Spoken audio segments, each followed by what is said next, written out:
past lives, I won't jump ahead. So I am a true believer that we are souls and we are not our bodies. We are having a human experience through this body, but we are souls. We are our spirit, right?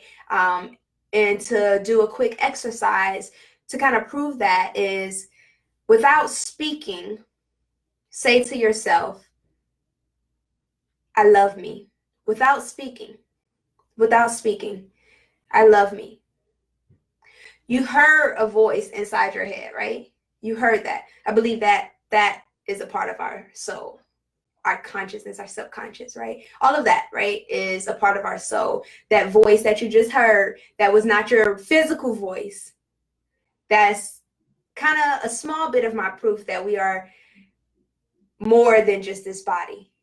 And our souls, I believe, is made up of pure energy, nothing else but energy, pure energy. And if you go back to science, right, if we go back to the scientific approach, we know one thing about energy.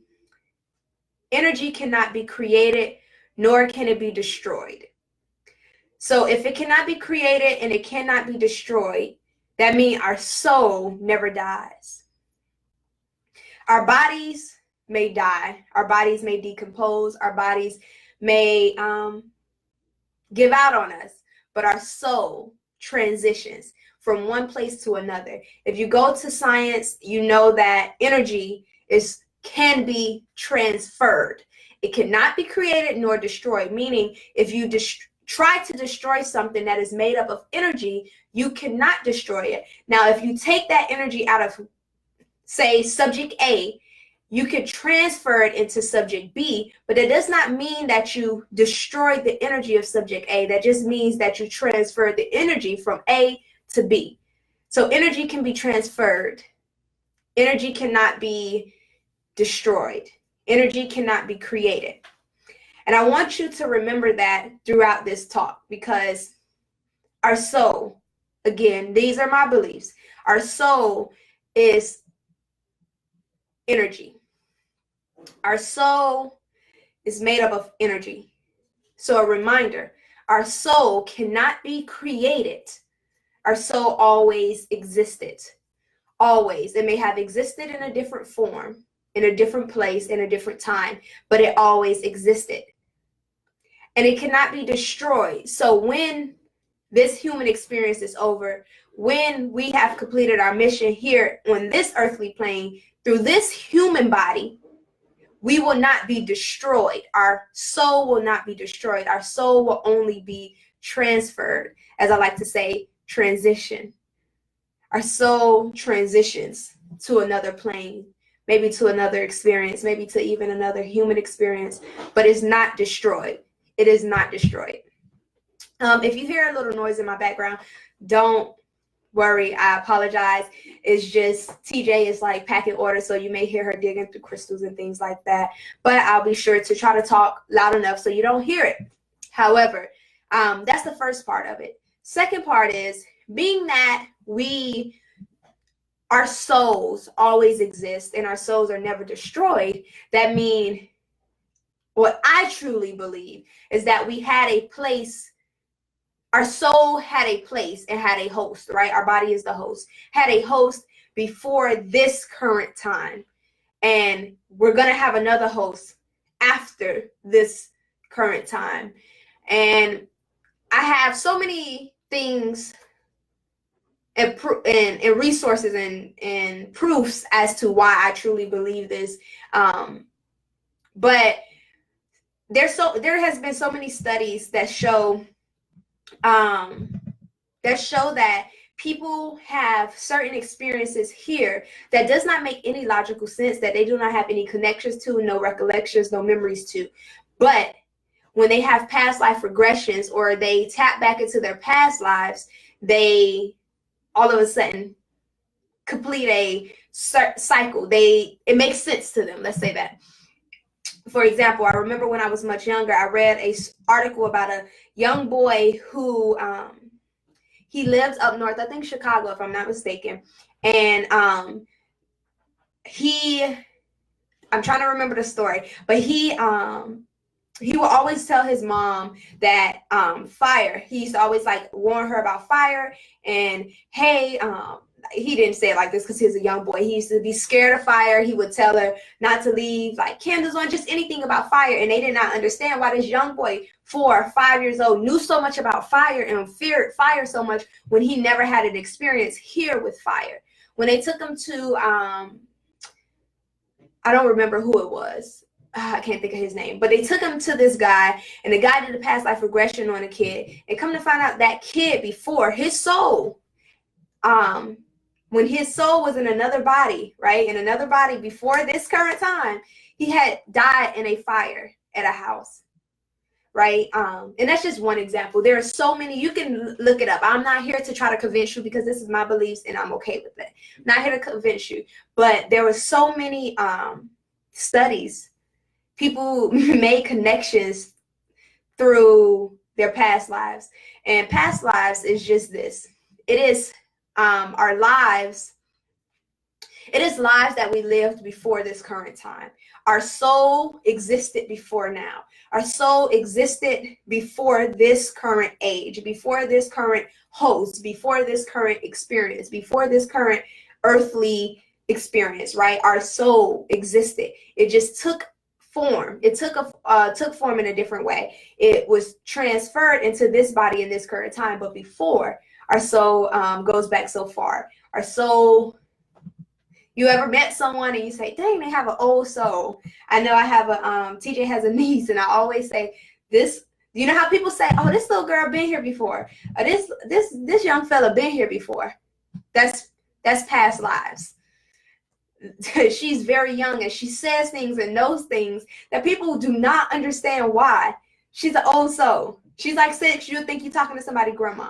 Same thing with me. People meet me and they say, oh my gosh, she's such an old soul. You give me like old lady sit on her porch, that takes care of the whole neighborhood. Everybody, when they have problems, they come sit on her stoop and they just talk to her, and she give them some stuff and she tell them some stuff and get them going about their day. Even they'll tell me like, oh, you're like the little lady in the neighborhood that you go to get cures and get different things. Like, you just remind me of an old soul. It's because I am, right? A lot of us are old souls. So that's past lives, us having past lives. Like, a lot of us, I don't want to get too far down the rabbit hole, but some of us may even have future lives, right? I would love to believe this is my last go round here on the earthly plane, but nevertheless, we all have past lives, and we are connected through our soul. And those experiences from those past lives drive us and tells us a lot about our story and our soul's story and our soul's history. And a past life regression does that. So a past life regression is basically when you access your soul's information, right? You can do past life regressions many ways. Some people can do past life regressions in their dreams. Sometimes you can dream of some things and you're like, wow, that seems so out of here. That wasn't this lifetime. This was a couple years ago or something, but I don't ever remember experiencing that. That could be past life regression. You can go to a hypnosis. Hypnosis. I love hypnosis, especially those who practice it in a great way. That can hypnotize you to your past life regressions. You can also get past life regression readings. There's so many ways to get past life regressions. It just means to regress back into your past lives to get information that you bring back into your current life to make it better, to make it make sense, to complete all of the confusion, things like that. A few things. One, growing up, I have always felt a strong connection to the 90s. I do not mean 90s like because I was born in the 90s, but I mean like I was a grown woman in the 90s. Like in the 90s, I had to be at least 25. That's what I felt, right? I have always felt that since a little kid. I always tell TJ knows, like, when it comes to 90s, I know that era was so important to me. Also, another thing I have always did eras, that 90s was an era that I was really pulled to. Also the eras of like the 40s, 50s, 60s. around their 40s through 60s, I always feel very pulled to that, especially like 40s, doing Jim Crow, 40s, 50s, doing Jim Crow and things like that. I always feel pulled to that. I always feel pulled. Another thing, growing up, I have always hated the cold. To this day, right now, I just had a blanket. You don't believe me? In my office, there's a blanket everywhere with me, or a jacket, because I'm not always cold, but I would say I'm always cold. No, I'm not anemic. I have always been tested for low iron and everything like that since I was a child. Even when I was a child, I used to take iron pills. It did not help. I have never been anemic. My blood test did not show anything that I'm healthy when it comes to that. So before you be like, oh, that's because you're anemic. I'm not. I'm not. I always dislike the cold, and I always am cold. Another thing also is I have always had this pull as an activist for Black rights, women rights, Black women rights, civil rights, like things like that. Always, you will hear me often, if you're in my circle, or if you speak to me often, I am always speaking about it, bringing knowledge to it, and standing up against white supremacy, right? Let's say that. And also, kids. That's another one. Kids has always, like, I don't care how far I go. Children it's crazy. You can look, you can ask TJ, you can ask people that have been around me. If it's me, say if I'm in a party with 20 people and there's a kid, the kid is like locked eyes on me like this. Like locked eyes. Or kids would just run up to me and hug me. I'll be in a mall and the kid will be like, ah, and come run. And the parents be like, that is so strange. My kid doesn't talk to people, right? I was a teacher. As a kid, I always wanted to be around the babies. Children is a part of my life purpose, is a part of my life mission. I will always be attached to children, right? So these are some common themes that has been going on in my life. And I share this because it will be important when I talk about my past life regression. Also, this is a way for you to look at some common themes, some common themes in your life that may have stand out to you, like maybe eras, different type of music, different type of people, different type of clothing, something, right? Something that keeps standing out. Since you can, as far as you can remember, these are signs, these are signs that you may be connected to that era. You may was alive during that era, right? So I say all that to say, just think about some common themes. Think about maybe some eras that stand out to you, different type of music, different things you're attracted to, just all of that. So I have had 2 past life regressions. One I had in 2000 and hold on, I'm thinking 2000 and last year was 2018. 2017, October 2017. Was it October 2017? Yes, October 2017, had a past life regression. And it was actually on a call. And it was a few things that I found out. Yeah, I will share. If there's something when I'm telling the story, if I don't feel comfortable sharing a certain part or something, I won't share it, but I can't think of anything off the top of my head that I would mind sharing. But during the call, I was very relaxed, very focused, and the person walked through my past life regression, my past lives with me. One of the past lives were, I can't remember. I can remember 2 of them. I have a recording of it on my computer. I'm not going to share my recording with you though, but I do remember 2. It was a third one. I'm trying to think.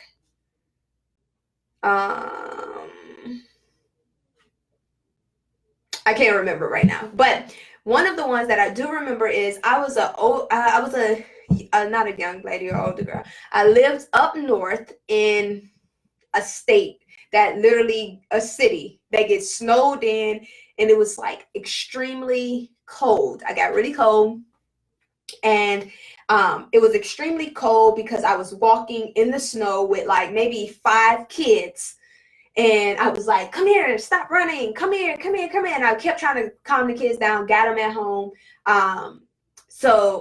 And come to find out, I was an older sister with multiple younger siblings, multiple. And I never grew. I remember growing up and becoming an adult, but I always took care of my younger siblings. I never really got married, had kids. I just was always looking after my younger siblings because I was the older sister.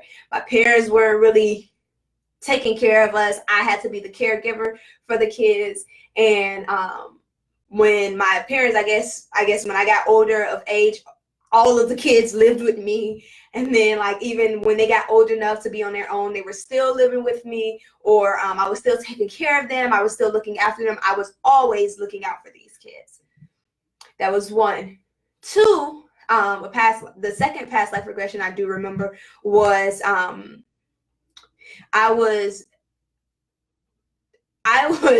so this was, I'm not going to tell you the end result. I'll tell you from the beginning. So I was a part of a group. This was, it was a group. Even the lady was describing it with me because she was a part of the journey. She was like, it's a group. Everybody's dressed in all black. And everybody's like suited up. They're getting ready to go out into the community. And they would go out and rally. So we were going out, we were rallying, we were talking loud, and we were just like standing up for rights. We'll come back together in our headquarters. We will meet, we would gather information, and we'll go back out, or whatever the case is. And when there was time for big events or big demonstrations, I would stay back and take care of all of the kids of the families. So it would be me and probably hundreds of kids, and probably not, it was between 50 to 100 kids. I was taking care of all of them. I was making sure everybody was good. I was taking care of the kids when it was time to eat, or like when it was time for the adults to congregate and meet. I would make sure I was with the kids. And when the demonstration and things came, I immediately realized what I was a part of, because I remember the rally. I remember hearing it. I remember what they were talking about, and they were talking about Black rights. I remember the time. The time was the 50s, the 40s and 50s. It was between that era, that 40s, 60s era. And if you haven't figured out yet, this was the Black Panthers. And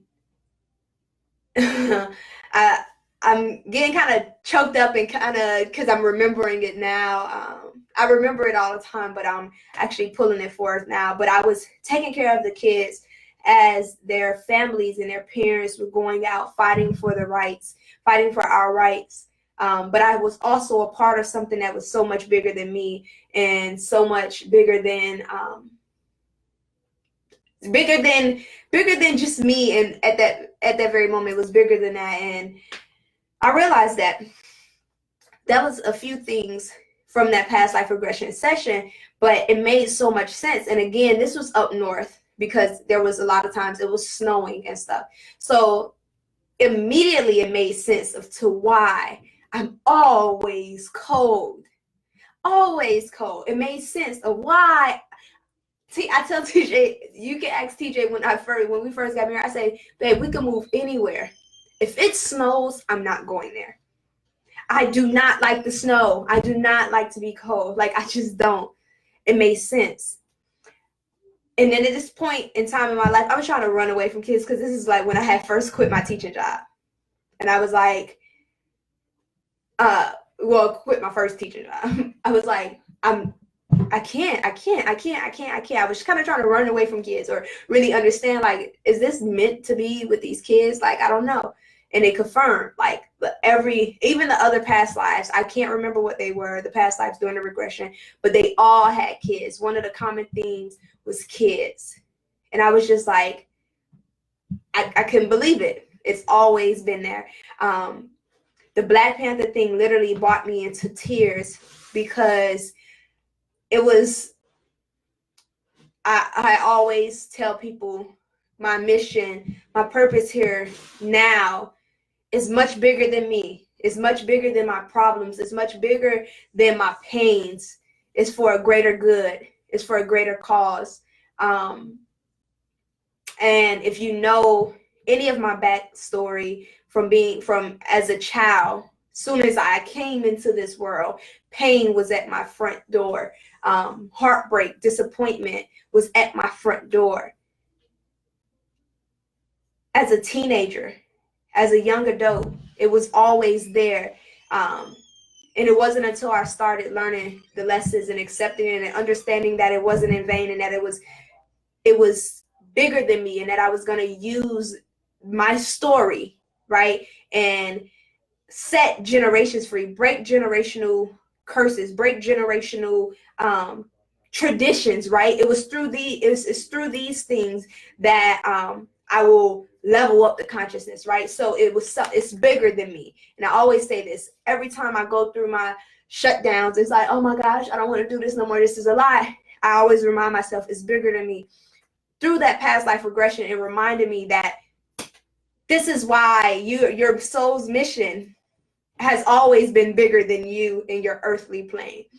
Me being so connected to Black rights and being what they call pro-Black, that is beyond me. You can ask anyone that's around me.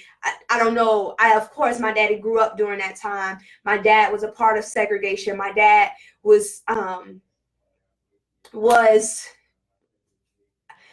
I won't share his story right now, but my dad really wow, they just watered my eyes. My dad was born in the 40s, so my dad had a very rough time during that time. So yes, that played a part in who I was and how he brought me up, and a lot of stories he shared with me. But that it made so much sense when I had that past life regression, because it not only confirmed everything my daddy was telling me, but it confirmed the passion and the fire that was inside of me, because I wasn't only doing it for my daddy, or I didn't only have that passion and that fuel because of my daddy. I had that passion and my fuel because I experienced it with my daddy just in another lifetime. Yeah. And the kids thing, it reaffirmed it, like, this is you. This is who you are. No matter where your soul is, no matter what your body looks like, kids are going to follow you. They're going to be a part of your journey. That was the first past life regression I had. The second past life regression I had was that this year? Yes, I believe it was this year, 2019, in January, February, somewhere around there. And I went to my practitioner. I trust him as a hypnosis. I trust him as a lot of things. He's located in Atlanta. But this was one I got hypnotized into, and I experienced each one. And there were different doors. I walked into different doors. And the first door I walked into, I remember I cried my eyes out during a past life regression. I remember it was a little boy guiding me. This time was like in 1800s. It had to be it was 1800s. I just know. And it wasn't here. It was in another country. It was even on another continent. And this kid was guiding me. Guiding me. And then when he stopped, I was standing in front of a sea of children. I mean, a sea. It was thousands of kids, Black and brown babies. I mean, some were babies, some were toddlers, some were adolescents, but it was children. And when I walked in, they all looked at me. They all just kind of looked and stopped and stared. And just stared. And the little boy, he was talking to me and things, and he was like, he turned to me, he was like, I was like, wait, why are they staring at me? Because I didn't understand, and I said to my practitioner at the time, I was like, I'm not understanding why they're staring at me like this. And he was like, ask them. So I asked the little boy, and the little boy was like, because your kind don't come here. Your kind don't come here. And I'm like, what do you mean? So I kept engaging in conversations with him, and he was like, your kind don't come here. Your kind stay up there over the hill and live over there. They don't care about us over here. They don't care. You're the first one in many generations to ever come visit this village. And I looked at him and I was like, what do you mean? He was like, they don't care about us. And I say, wait, why don't they care about you? Like, I don't understand. He was like, I don't know. We had a conversation. And I said, well, why are the kids shocked? And he looked at me, he was like, because the royal is not supposed to be here. I cried. I'm like fighting back my tears right now. I cried because I sat there in the chair and cried with my practitioner. I still stayed there, but I cried. And I was like, the royal isn't supposed to be here. And through that, I went back to my home, and I was a part of a royal family. I don't know who I was. I was the king's daughter, whoever the king was. But I don't know who, honestly. And that part, it didn't really matter. It doesn't matter to me. And when I got back, they were all so upset. They were all fussing and yelling at me and saying, you aren't supposed to go over there. And I basically was arguing and fussing with them, telling them, you lied to me. You lied to me. Like, all of the time they kept me away from this village as a kid. As a kid, I wanted to go and explore. Well, why don't we go to that village, the forbidden village. Sorry, guys. Why can't we go over there? Growing up, I want to go over there. I was always pulled to go over there, and I waited till I became of age to get over there and go over there. And they were saying, because we're not supposed to go over there. They have their own problems. We focus on our problems. Basically, just like casting them out. And these people were poor. And I'm like, we have the riches and the wealth here, and we don't help them. We're not helping them. And it kind of fast forward, and I was kind of like cast out of that family. And I just remember standing there. It would kind of like fast forward. I was standing there, and the kids were playing, and it was a school. It was a big old school that was built. It was playing areas. All of the kids were happy. Some kids was at wells pumping water. It was just like beautiful. And the kids were all coming up to me, hugging me, and like, thank you so much. We couldn't do this without you. Thank you so much. We love you so much, and you're welcome here. And I was sitting down reading with the kids, talking to the kids, playing with the kids. It was like I was one of them. And I understood that I went into that village. If I did not take if I continued to listen to my family, I wouldn't have went to that village. And I took the opportunity to go to the village, and I changed that village forever by giving them school, clean water, playing equipment, education. I gave them so much. And that was one of the past lives. And the second one was I was in a cold state because it was snowing, and it was in the 1800s also. And I was a part of a secret woman's group. I don't know what the group was. Me and my wife says probably a witch coven. I'm sorry, I'm talking about coven. Who knows? It was probably Salem witch trial. I don't know. But it was 1800s. It was cold. It was really cold because it was snowing, and I used to meet with the ladies, and I was the lead of this group. I was the head of this group, and I didn't know what we were talking about because we didn't say much. I just know I remember telling them, I was like, you guys have to be careful. Be careful what you say. Be careful what you do, because if they find out what we're doing, they will kill us. I had a little daughter then. Her name was Sarah, which is funny because I'll tell you why in a minute. But these are some of my past life regression experience. And this second one, it just confirmed a lot of things from the first one, Nicole, right? The children thing was still prevalent. Also, this this leader thing, this being different and being the leader and taking risks and taking a chance and going against the norms, how I do in this lifetime, has always been a part of me. I went against the norms with the Black Panther past life. I went against the norms with royalty. I went against the norms, whatever happened in the 1800s, and I'm still going against the norms and going against the normal, right? And I'm that weird one in my family. I'm that one, right? And that makes sense from my past lives. Also, the Sarah, my daughter, Sarah, when I was a young girl, I went through so much and experienced so much abuse around me and a lot. And I had an imaginary friend. My imaginary friend when I was a young girl, her name was Sarah. And I remember my daddy used to be like, Sarah, that's a little white girl name. Why are you playing with them little white kids in your mind? And I'm like, she's not white. I don't know what color she is. She's just my friend. And she was my friend for a long time growing up. And come to find out, Sarah was my daughter before. That past life regression gave me so much confirmation, but it also gave me a relief that it's okay, because I always been scared to have a daughter. I want a son. I always been scared to have a daughter because I felt like I will fail her. I want to protect her from all the things I went through, from all the things I've been through.